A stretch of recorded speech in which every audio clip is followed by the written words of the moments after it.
Hello friends, good afternoon. कैसे हो? I hope कि आप लोग अच्छे ही होंगे। सो फ्रेंड्स, इस वीडियो में हम लोग सॉल्व करेंगे हिंदी का प्रैक्टिस सेट। पूरे 50 क्वेश्चंस हम लोग इस प्रैक्टिस सेट में सॉल्व करेंगे और ये प्रैक्टिस सेट का 38वां वीडियो है। अगर आप लोग पिछले प्रैक्टिस सेट की वीडियोस नहीं देखे हैं तो आप लोग प्ले लिस्ट में जाके देख सकते हैं। अगर हम लोग को यूपी बीएड एंट्रेंस एग्जाम का प्रीवियस ईयर पेपर्स देखना है तो भी आप लोग प्ले लिस्ट में जाके देख सकते हैं। अगर आप लोग को इन सभी पेपर्स की पीडीएफ चाहिए तो आप लोग हमारे टेलीग्राम ग्रुप से ज्वाइन हो जाइए। ज्वाइन कैसे होना, इस वीडियो को डिस्क्रिप्शन बॉक्स में मेरे टेलीग्राम ग्रुप की लिंक है, आप लोग वहां से ज्वाइन हो सकते हैं। हर एक पेपर्स की पीडीएफ आप लोग डाउनलोड कर सकते हैं। ठीक है, काफ़ी सारे लोग प्रैक्टिस सेट की बुक पूछ रहे हैं तो मैं आपको बता दूं, अगर आप लोगों को कला वर्ग है आपका, तो अगर आपको प्रैक्टिस सेट बुक लेनी है तो आप लोग चक्षु प्रकाशन की ले सकते हैं। ठीक है, ये वो बुक है, आप लोग ले सकते हैं। ये बहुत अच्छी बुक है, उत्तर प्रदेश बीएड संयुक्त प्रवेश परीक्षा 2021 के लिए कला वर्ग की है। 15 प्रैक्टिस सेट पेपर्स हैं और 4 सॉल्व पेपर इसमें लगाए गए हैं, साथ ही 3000 प्लस। ठीक है, 3000 ये क्वेश्चन जो हैं महत्वपूर्ण क्वेश्चन। ठीक है, एक भी फालतू क्वेश्चन नहीं है, यानी कि जो एग्जाम में क्वेश्चन पूछे जाते हैं उसी लेवल के इसमें क्वेश्चन शामिल किए गए हैं। तो अगर आपको लेना है तो ये फॉर 149 रुपीज़ की बुक है, आप लोग इसे अपने नज़दीकी बुक स्टोर से प्राप्त कर सकते हैं। अगर आपको वहाँ पे नहीं मिले तो आप लोग इसे अमेजन फ्लिपकार्ट से भी ऑनलाइन ऑर्डर कर सकते हैं। ठीक है, अपना डिलीवरी चार्ज वगैरह ऐड करके 200 रुपये की ये आपको बुक पड़ जाएगी, तो ले सकते हैं आप लोग। बहुत अच्छी बुक है, हर क्वेश्चन का इसमें सोल्यूशन भी दिया गया है। ठीक है, तो कला वर्ग की अभी ये बुक आई है तो आप लोग ले सकते हैं अगर आप लोग कला वर्ग से हैं तो चलिए हम लोग क्वेश्चंस को स्टार्ट करते हैं। पहला क्वेश्चन आपकी स्क्रीन पे है, आप लोग पेन कॉपी लेके रेडी हो जाइए। पहला क्वेश्चन, किस कवि को कवियों का कवि कहा जाता है? फटाफट आप लोग बताएं कि किस कवि को कवियों का कवि कहा जाता है। तो वो कहा जाता है शमशेर बहादुर सिंह जी को कवियों का कवि कहा जाता है। ऑप्शन बी करेक्ट होगा इस क्वेश्चन का राइट आंसर। इंपॉर्टेंट क्वेश्चन आपके एग्जाम के लिए। ठीक है, अगला क्वेश्चन यहाँ पे देख सकते हैं आप लोग। क्वेश्चन ये है, हिंदी प्रदीप पत्रिका का संपादन किसने किया था? फटाफट आप लोग बताएं, हिंदी प्रदीप पत्रिका का संपादन किसने किया था? तो ये किया था Balkrishna Bhatt ji. Option B correct होगा इस क्वेश्चन का राइट आंसर। ये रहा अगला क्वेश्चन, निम्नलिखित में से कौन सा निबंध हजारी प्रसाद द्विवेदी का नहीं है? कौन सा वो निबंध है जो हजारी प्रसाद द्विवेदी का नहीं है? तो वह है व्रत और विकास। यही जो है निबंध हजारी प्रसाद द्विवेदी जी का नहीं है। बाकी अशोक के फूल, कुटाश, विचार प्रवाह, ये सब क्या है? हजारी प्रसाद द्विवेदी के निबंध हैं। ठीक है, ऑप्शन डी वाला व्रत और विकास जो है हजारी प्रसाद द्विवेदी का निबंध नहीं है। अगला क्वेश्चन, परमाल रासो किसके द्वारा रचित है? मोस्ट इंपॉर्टेंट क्वेश्चन, स्टार लगा लीजिए इस क्वेश्चन में। फटाफट आप लोग बताएं कि परमाल रासो किसके द्वारा रचित है। तो परमाल रासो जो किसके द्वारा रचित है? ये जगनिक के द्वारा रचित है। ठीक है, ऑप्शन डी करेक्ट होगा इस क्वेश्चन का राइट आंसर। ये रहा, मृगावती किसकी रचना है? स्टार लगा लीजिए इस क्वेश्चन में। फटाफट आप लोग बताएं कि मृगावती किसकी रचना है। तो देखिए, जो मृगावती है ये रचना है कुतुबन की। ठीक है, ऑप्शन सी करेक्ट होगा इस क्वेश्चन का राइट आंसर। अगला क्वेश्चन, बाजार से किस संज्ञा का बोध होता है? फटाफट आप बताएं, बाजार से किस संज्ञा का बोध होता है? तो देखिए, जो बाजार से संज्ञा का बोध होता है वो जातिवाचक संज्ञा का बोध होता है। ऑप्शन सी करेक्ट होगा इस क्वेश्चन का राइट आंसर। आयोग वाक कहा जाता है। ठीक है, आयोग वाक किसे कहा जाता है? तो देखिए, आयोग वाक कहा जाता है महाप्राण को। ऑप्शन बी करेक्ट होगा इस क्वेश्चन का राइट आंसर। ठीक है, आपके 50 क्वेश्चंस में से जितने भी क्वेश्चंस करेक्ट हों तो आप लोग अपना नाम और स्कोर जरूर बताया करें। ठीक है, था किस वर्ग का व्यंजन है? फटाफट आप लोग बताएं, था किस वर्ग का व्यंजन है? तो देखिए, जो था है ये दंत वर्ग का व्यंजन है। ऑप्शन सी करेक्ट होगा इस क्वेश्चन का राइट आंसर। अगला क्वेश्चन, क्रिया से बनने वाली भाववाचक संज्ञा है। फटाफट आप लोग बताएं कि क्रिया से बनने वाली भाववाचक संज्ञा कौन सी है? तो देखिए, इनमें से जो है क्रिया से बनने वाली भाववाचक संज्ञा है वो है आपकी थकावट। थकावट जो है क्रिया से बनने वाली भाववाचक संज्ञा है। ऑप्शन ए करेक्ट होगा इस क्वेश्चन का राइट आंसर। ये रहा अगला क्वेश्चन, जहां जहां शब्द व्याकरण की दृष्टि से क्या है? ठीक है, जहां जहां शब्द व्याकरण की दृष्टि से क्या है? तो देखिए, जहां जहां जो शब्द हैं ये व्याकरण की दृष्टि से पुनर्रुत्थित शब्द युग्म है। ठीक है, ऑप्शन सी में आपको जो दिख रहा है यही शब्द रूप है। ठीक है, अगला क्वेश्चन, लघुर्मी में कौन सी संधि है? फटाफट बताएं, लघुर्मी में कौन सी संधि है? तो देखिए, लघुर्मी में दीर्घ स्वर संधि है। ऑप्शन बी करेक्ट होगा इस क्वेश्चन का राइट आंसर। ये रहा अगला क्वेश्चन, अच्छा क्वेश्चन है, वाक्य के प्रमुख अंग हैं। वाक्य के प्रमुख अंग कौन कौन से हैं? तो वाक्य के जो प्रमुख अंग हैं वो हैं दो। ऑप्शन सी करेक्ट होगा इस क्वेश्चन का राइट आंसर।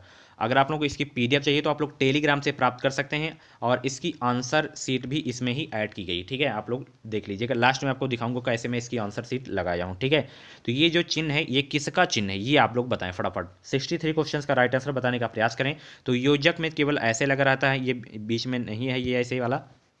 तो ये जो चिन्ह है आपका विवरण का है, ऑप्शन बी। ठीक है, ये जो आपका चिन्ह है ये विवरण का चिन्ह है। ठीक है, तो अगला क्वेश्चन यहाँ पे देख सकते हैं आप लोग, विस्मय बोधक चिन्ह है, मोस्ट इंपॉर्टेंट है, चिन्ह से एक जरूर क्वेश्चन आता है, चाहे वो अल्प विराम हो, पूर्ण विराम हो, ऐसे क्वेश्चन जरूर पूछे जाते हैं। विस्मय वाचक का चिन्ह कौन सा है? तो देखिए विस्मय वाचक का ये है, ये आपको दिख रहा है, ठीक है, ये विस्मय वाचक का चिन्ह है। ऑप्शन बी करेक्ट होगा इस क्वेश्चन का राइट आंसर है। ये रहा अगला क्वेश्चन, मेहनत करो और सफलता प्राप्त करो वाक्य है, ठीक है, एक बार फिर से रिपीट कर रहा हूँ, मेहनत करो और सफलता प्राप्त करो, इसमें कौन सा वाक्य है ये आपको बताना है। इसमें गाइस वाक्य है जो आपका संयुक्त वाक्य है। ऑप्शन सी करेक्ट होगा इस क्वेश्चन का राइट आंसर। ये रहा, लिखने पढ़ने में कौन सा समास है?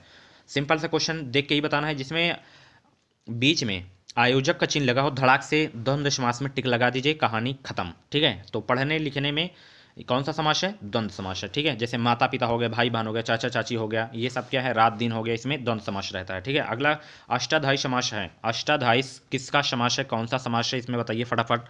तो अष्टाध्यायी में जो है द्विगु समास है। ऑप्शन बी करेक्ट होगा इस क्वेश्चन का राइट आंसर। ये रहा अगला क्वेश्चन, धन का पर्यायवाची जो शब्द नहीं है उसे चुनिए। इसमें से धन का पर्यायवाची कौन सा नहीं है ये आपको बताना है। फटाफट आप लोग इस क्वेश्चन का राइट आंसर बताने का प्रयास करें।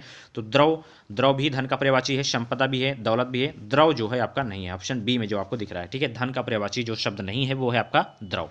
अगला क्वेश्चन यहाँ पे देख सकते हैं, पुत्री का पर्यायवाची शब्द नहीं है, पुत्री का पर्यायवाची शब्द कौन सा नहीं है ये आपको बताना है। तो देखिए पुत्री का जो पर्यायवाची शब्द है, आत्मजा है, सुता है, दुहिता है, ये सब क्या है? पुत्री के पर्यायवाची हैं, और ये तने जो है पुत्री का पर्यायवाची नहीं है। ऑप्शन ए करेक्ट होगा इस क्वेश्चन का राइट आंसर। ये रहा अगला क्वेश्चन, निम्न शब्दों के विलोम शब्द चुनिए। प्राचीन का विलोम शब्द क्या होगा? फटाफट आप लोग बताने का प्रयास करें, प्राचीन का विलोम शब्द क्या होगा? तो देखिए प्राचीन का जो विलोम शब्द होगा वो होगा अर्वाचीन। ऑप्शन बी करेक्ट होगा इस क्वेश्चन का right answer. Very very most important question है आपके एग्जाम के लिए। ये रहा अगला क्वेश्चन, क्वेश्चन ये है, रिजुता, रिजुता का विलोम शब्द क्या होगा? फटाफट आप लोग बताने का प्रयास करें। तो रिजुता का जो विलोम शब्द होगा गाइस वो होगा वक्रता।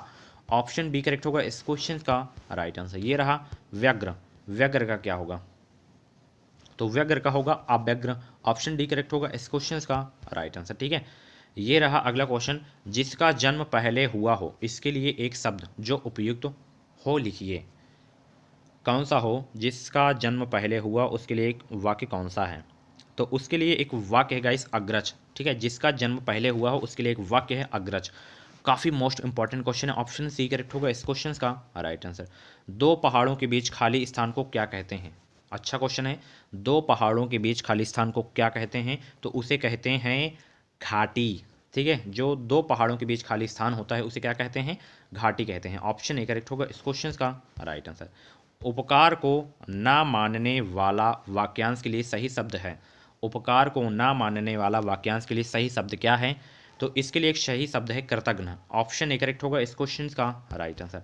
ये रहा अगला क्वेश्चन, धारित्री का तद्भव रूप है, धारित्री का, ये आपका तत्सम है तो इसका तद्भव रूप क्या हो जाएगा? धारित्री का। फटाफट आप लोग इस क्वेश्चन का राइट आंसर बताने का प्रयास करें। तो धारित्री का गाइस जो तद्भव शब्द होगा वो होगा धरती। मोस्ट इंपॉर्टेंट है, ऑप्शन बी करेक्ट होगा इस क्वेश्चन का राइट आंसर। जिसमें मैं इंपॉर्टेंट बताया करता हूँ उसको आप लोग जरूर नोट किया करें, ठीक है। अगला क्वेश्चन, कौन सा शब्द तद्भव है? यानी कि इसमें आपको बताना है कौन सा शब्द तद्भव है। तो इसमें जो है खजूर आपको दिख रहा है, यही आपका तद्भव शब्द है। ऑप्शन डी करेक्ट होगा इस क्वेश्चन का राइट आंसर, ठीक है। कल्पना शिक्षा में एक प्रत्यय का प्रयोग करने से कौन शब्द बनेंगे? जैसे कल्पना और शिक्षा में हम एक प्रत्यय लगा देते हैं लास्ट में, तो कौन से शब्द बन जाएंगे ये आपको बताना है।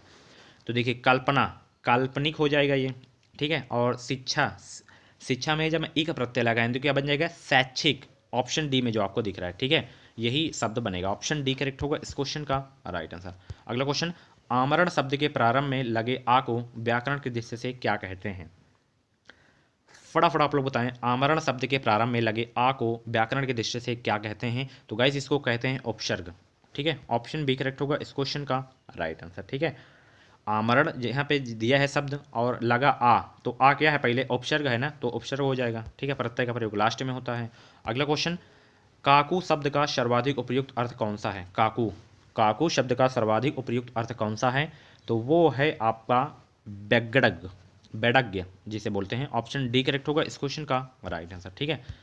निम्न में से मुहावरा नहीं है, कौन सा इसमें मुहावरा नहीं है ये आपको बताना है। इसमें से लाल पीला होना, भीगी बिल्ली होना, मुंह पीला बनाना, हरा ही हरा सूझना, फटाफट आप लोग बताएं कौन सा नहीं है।